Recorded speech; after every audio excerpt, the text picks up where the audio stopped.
के पार्टी के वरिष्ठ नेता नसीमुद्दीन सिद्दीकी ने पार्टी छोड़ी। बात करी जाए, मुस्लिम का बड़ा चेहरा था, इस पर आप ज्यादा बातचीत करने के लिए हमारे साथ कुछ लोग मौजूद हैं और ये भी जानने की कोशिश करेंगे कि क्या 2027 से पहले जिस तरह से बड़े चेहरे ने कांग्रेस का साथ छोड़ा है, क्या चुनावी माहौल में इसका फर्क पड़ेगा या नहीं।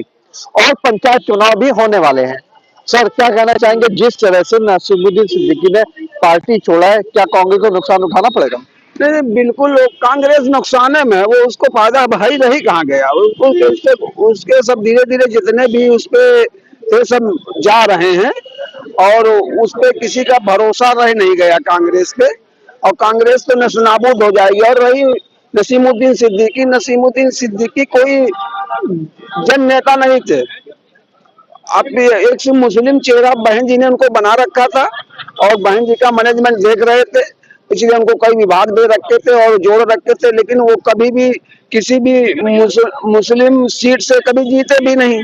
अभी बिजनौर से लड़े थे, कांग्रेस से क्या क्या स्थिति हुई उनका कोई, हालांकि कुछ थोड़ा बड़ा वोट है और वो कांग्रेस के ऊपर जो मुस्लिम का बड़ा चेहरा है, बहुत अच्छा वोट बैंक उनको मिलता है। हाँ, मिलता, वही बता रहे हैं, वो बसपा में रहे, बसपा के रहे मुस्लिम चेहरा, वो उनको काफी दिन तक बसपा ने उनको अच्छे अच्छे पदों से नवाजा भी। चारों सरकार जब जब बसपा की सरकार बनी तब वो अहम पदों पे रहे, अहम मंत्री उनको देकर कैबिनेट बनाया। और इससे कांग्रेस को तो गर्त में जाने जाना, और वो शायद जहां तक हमारी समझ में आ रहा है कि वो वैसी, और वो जो आजाद समाज पार्टी की तरफ उनका झुकान ज्यादा है, क्योंकि बिजनौर क्षेत्र से वो लड़ना चाहते हैं और वहां पे इनका प्रभाव ज्यादा। हाँ, इनका भी प्रभाव रहेगा, चंद्रशेखर रावण का भी कुछ वहां प्रभाव, वो यही सोच करके, क्योंकि बसपा लेने से रही और सपा में सूत्रों द्वारा जानकारी मिल रही है कि सत्र के बाद हो सकता हो कि ये सपा ज्वाइन कर सकते हैं। हाँ, तो कर सकते हैं, इसमें भी संभावना राजनीति। सपा की बात करिए, वोट बैंक मुस्लिम का पूरा अच्छा खासा आता है सपा के पास, लेकिन इस बार नहीं रहेगा भाई साहब, आप देख लीजिएगा, इसकी नहीं रहेगा। आपकी मुस्लिम समुदाय सपा के साथ तो नहीं रहेगा, आप ये निश्चित समझ लीजिए। वजह चूंकि आपने जैसे बिहार में देखा है, वही रणनीति यहाँ भी होगी, बिहार की वाला हश्र होगा सपा जिस मुगलते में है, क्योंकि वो जान चुके हैं कि इनकी राजनीति को ये ऐसे कई मुद्दे रहे जो कि मुस्लिमों का इन्होंने साथ नहीं दिया, चाहे आजम खान जी की दुर्गति का रहा हो, ये मुद्दे बहुत छाए हुए। लेकिन मिलने तो गए थे ना अगले साल, मिलने जब गए, जब वो छूट कर बाहर आए, उसके बाद अब फिर मिलने गए जब से बंद हुए। अब कोई बयान आ रहा उनके विषय, उससे पहले आजम खान आए थे आए तो फिर बंद करा दिए, फिर बंद कर आए बेचारे 52 दिन के लिए, इसे मुलाकात का किए, बदलियो बेचारे फिर बंद हो गए। तो इसलिए स्थिति मुस्लिमों में इनके पर निगेटिव वो जा रहा है, इसलिए मुस्लिम समुदाय मतलब जो इनको 80 मिलता था वो समझ लो 30 से 35 पे रह जाएंगे। मिलेगा वोट, ऐसा नहीं सपा को, लेकिन उस हिसाब से जो एकमुश्त चला जा रहा था वो एकमुश्त वाला अब नहीं होगा, उसमें बिखराव हो गया है और उस बिखराव का फायदा भारतीय जनता पार्टी को मिलेगा। क्या कहना चाहेंगे, कांग्रेस से का बड़ा चेहरा माना जाता था नसीमुद्दीन सिद्दीकी, क्या वापस पार्टी ज्वाइन करेंगे, बसपा में आएंगे या फिर सपा में जा सकते हैं। देखिए, नसीमुद्दीन सिद्दीकी जी बहुत अच्छे व्यक्ति हैं और बहुजन समाज पार्टी में बड़े अच्छे अच्छे विभाग थे उनके पास, मंत्री, कैबिनेट मंत्री थे। अब सवाल मुस्लिम का हो उस पर मैं नहीं जाना चाहता हूँ, उनको जहाँ अच्छा लगेगा जाएंगे, जहाँ उनका समाज जाएगा वो जाएंगे, ये सब समाज के ऊपर डिपेंड है। ठीक है, मैं जिस समाज से आता हूँ, आप समझ रहे हैं कि नहीं, मैं जिस समाज से आता हूँ, विश्वकर्मा समाज से, विश्वकर्मा समाज चाहा तो कांग्रेस की सरकार बनी, विश्वकर्मा समाज वहां से हटा तो समाजवादी पार्टी की सरकार बनी, वहां से रुष्ट हुआ तो बहुजन समाज पार्टी की सरकार बनी, वहां से रुष्ट हुआ तो भारतीय जनता पार्टी की सरकार बनाया, और भारतीय जनता पार्टी ने एक मुसलमान को मंत्री बना सकती है, विश्वकर्मा समाज को एक भी मंत्री नहीं बनाई। तो ये बहुत बड़ा दुर्भाग्य है भारतीय जनता पार्टी का। मुझे लग रहा है कि आने वाले 2027 में विश्वकर्मा समाज भी इनको श्राप ही देने वाला है। भारतीय जनता पार्टी की भी विधायिकाएं हैं, ये निश्चित है। आपको रोकना चाहेंगे सर, क्या कहना चाहेंगे, जिस तरह से नसीमुद्दीन सिद्दीकी ने कांग्रेस छोड़ा है और विश्वकर्मा समाज लगातार कह रहा है कि हम विरोध करेंगे भाजपा का, क्या लगता है, बड़ा चेहरा कांग्रेस का माना जाता है, मुस्लिम वोट का फर्क पड़ेगा? देखिए, ये उनका व्यक्तिगत है कि वो क्यों निकले हैं, इसके कारण जानना बहुत जरूरी है।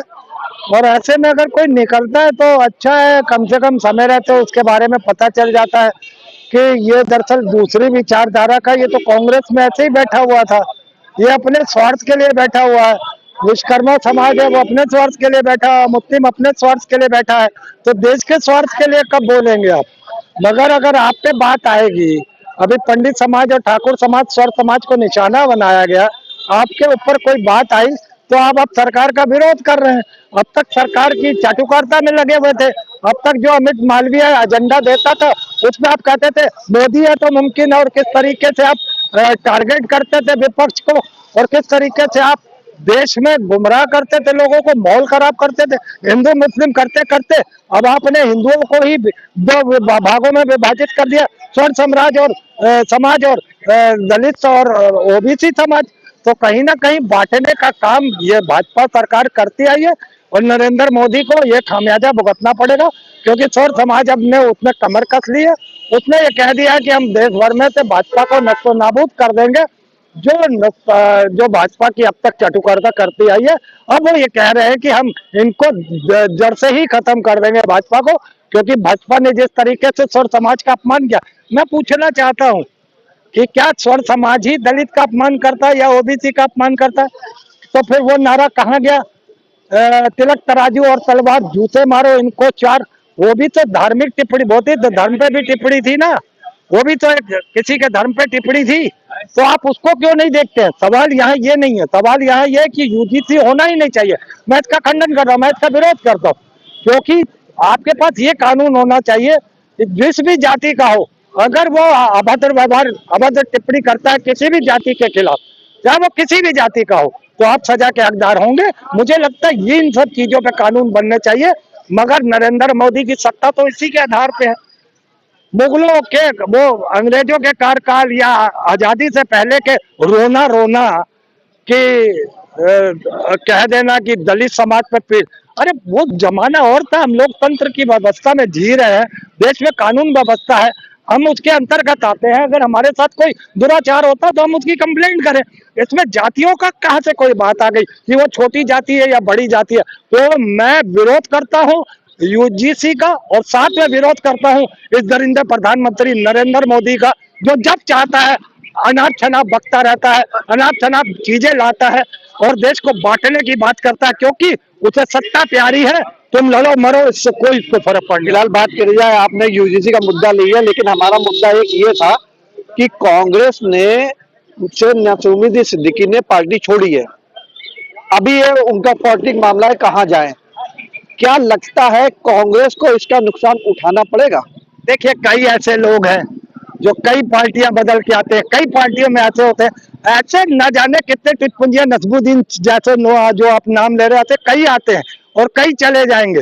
पार्टी के जो सिद्धांतों के साथ गद्दारी करे, पार्टी के अनुशासन के साथ जो गद्दारी करे, पार्टी के नीतियों के साथ जो गद्दारी करे, वो देश का, वो पार्टी का कार्यकर्ता या मंत्री या सांसद या विधायक नहीं हो सकता। वो एक सीधी सी बात मैं जानता हूँ, वो किस पॉइंट ऑफ व्यू से वहां से छोड़ा है, उन्होंने किस स्वार्थ के लिए छोड़ा है, क्या चीजें उनके अंदर चल रही थी, ये वही बता सकते हैं मुस्लिम भाई हमारे। मगर मैं सिर्फ इतना ही कहना चाहूंगा, ऐसे बहुत से हर पार्टी में ऐसे नमूने बहुत मिल जाएंगे। क्या कहना चाहेंगे? आपको बता दूं, 2 बार बहुजन समाजवादी पार्टी की सरकार किसके बदौलत बनी थी? दलित, पिछड़े, मुसलमान, ये तीनों समाज के लोग एक हुए थे। जब एक हुए थे तो 2 बार बहन जी की सरकार पूर्ण बहुमत पे बनी थी, और जब तीसरी बार उनके ऊपर 7.5 सवार हुई तो सारे दलित, पिछड़े, मुसलमान, बहुजन का समाज छोड़ करके चले गए सपा की तरफ। बहुजन समाज पार्टी खत्म हो गई। जब समाजवादी पार्टी की तरफ गए दलित, पिछड़े, मुसलमान, पूर्ण बहुमत में सरकार मानी मुलायम सिंह जी की बनी, और उसके बाद जब वहां 7.5 सवार हुई तो वहां से दलित, पिछड़े, मुसलमान हट गए, वो भी खत्म हो गए। अब किस पे चल रही है? वो सब चले आए भारतीय जनता पार्टी में।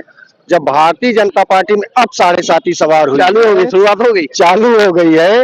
और 27 में चुनाव, 27 में भारतीय जनता पार्टी का जाना तय है, इसलिए कि भगवान विश्वकर्मा जो भगवान विश्वकर्मा को अयोध्या में स्थापित कर सकता है, अपने बाल में उनका रथ बैठा के बाल में रथ घसीट कर अयोध्या पहुंचा सकता है, 108 फीट लंबा ध्वज दंड अगरबत्ती अयोध्या ले जा सकता है। जब उसका समाज उनके समाज का श्राप लगेगा तो वो पार्टी ही नहीं रह जाएगी और 2027 में भारतीय जनता पार्टी का यही हश्र होने वाला है। जब ये मुसलमान को मंत्री बना सकते हैं भारतीय जनता पार्टी के लोग और विश्वकर्मा समाज के लोगों को एक मंत्री नहीं बना सकते, तो इनका दुर्भाग्य ही है।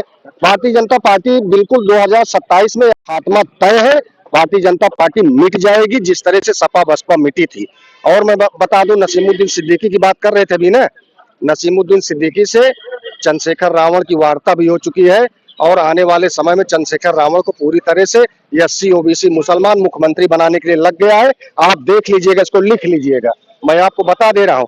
एक भी उनके साथ न तो पाल समाज है, न विश्वकर्मा समाज है, न तो यादव समाज, सारा समाज, मुस्लिम समाज, सब तो भारतीय जनता पार्टी से निकल गया। बचा कौन है? किसका इन्होंने सम्मान किया? मतलब सम्मान निकल गए। लेकिन सर भाजपा के होते सबका सम्मान कर, आप ये बताइए, सबका सम्मान का नारा दे करके आज देश के प्रधानमंत्री को तेली शब्द से गाली दिया जा रहा और उत्तर प्रदेश के पूज्य महाराज जी को, मुख्यमंत्री को औरंगजेब की औलाद बताया जा रहा। वहां एससी ओबीसी रहेगा, मुसलमान रहेगा क्या? आप सोचिए, वो औरंगजेब की औलाद है और उनको तेली के नाम से नवाजा जा रहा है, जात सूचक गाली दी जा रही है भारत के प्रधानमंत्री को। जब वही नहीं सुरक्षित है तो यहाँ पे एससी ओबीसी और मुस्लिम रह करके भारतीय जनता पार्टी में क्या करेगा? भारतीय जनता पार्टी का दुर्भाग्य ही है, अब ये नष्ट हो जाएगी, खत्म हो जाएगी। और हमको तो ऐसे लग रहा है चंद्रशेखर रावण आने वाले हैं। अब राम के शरण में लोग गए, उनको जगह नहीं मिली, कृष्ण की शरण में गए, वहां जगह नहीं मिली, तो लास्ट में रावण के ही शरण में जाना पड़ेगा। ये आप जान लीजिए, अब रावण का ही जय जयकार होगा। तो बात करी जाए, नसीमुद्दीन सिद्दीकी ने जिस तरह से पार्टी छोड़ी है, क्या 2027 में इसका फर्क देखने को मिलेगा? लेकिन सबकी अपनी अपनी राय फिलहाल देखने को मिली। लखनऊ से मैं Nikhil Soni, India 20.7 live TV.